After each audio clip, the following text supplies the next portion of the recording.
I want you to consider a question that split the medieval world in two. What happens when an empire on the brink begs for help and a pope turns that plea into a holy war? In 1095, that's exactly what occurred. The Byzantine Empire was crumbling under Seljuk Turkish advances, Jerusalem sat in Muslim hands, and Western Europe's warrior class was looking for purpose. The First Crusade wasn't just a military campaign, it was an answer to all three problems at once.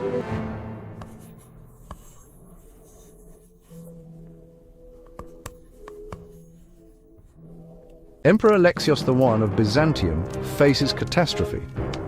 The Seljuk Turks have torn through Anatolia, the empire's heartland, and Constantinople itself feels the pressure. He sends urgent letters west, requesting mercenaries, reinforcements, anything to stop the bleeding. What he gets instead is something far larger and far less controllable. Pope Urban II stands before a crowd at Clermont in November 1095 and transforms Alexios's military request into a spiritual crusade. He calls on Western nobles and knights to march east, not just to defend fellow Christians, but to reopen pilgrimage routes and reclaim Jerusalem itself.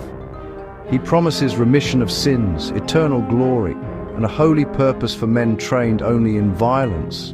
The response is overwhelming, but this moment doesn't come from nowhere. For centuries, Christian territories across North Africa, the Middle East, and Spain have fallen to Muslim expansion. Pilgrims traveling to holy sites report harassment, danger, even death. And Western Europe has developed a knightly culture that glorifies combat but struggles to justify it morally.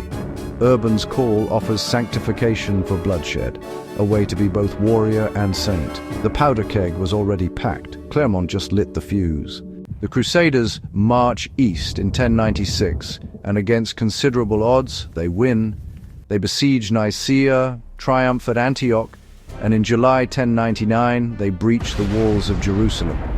The slaughter that follows is brutal, but to the Crusaders and their supporters back home, it's divine vindication.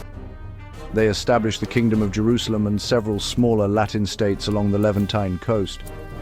Pope Urban's central aim, Christian control of Jerusalem, has been achieved.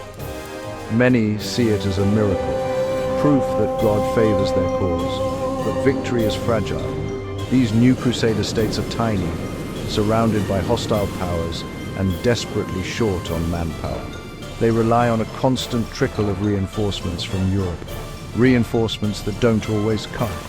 And the Muslim world, initially fractured, begins to unite in response.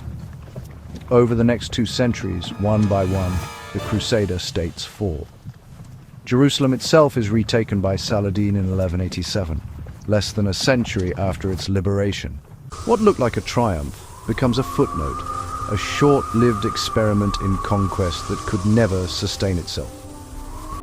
So was the First Crusade a success? Militarily, yes, for a moment. Spiritually, its leaders thought so. Rather than a closing lament, consider what came next. By the 1140s, frontier strongholds buckled. Edessa fell in 1144. Pilgrims were imperiled, trade routes threatened, and the Latin states lacked reserves. Kings were asked to respond. Preachers like Bernard of Clairvaux framed a renewed march as duty: defend the Holy Land, secure Antioch and Jerusalem, reopen routes, and reassure Byzantium. A second crusade was not indulgence, but necessity. A coordinated royal campaign to stabilize the East and prove Clermont's promise could endure.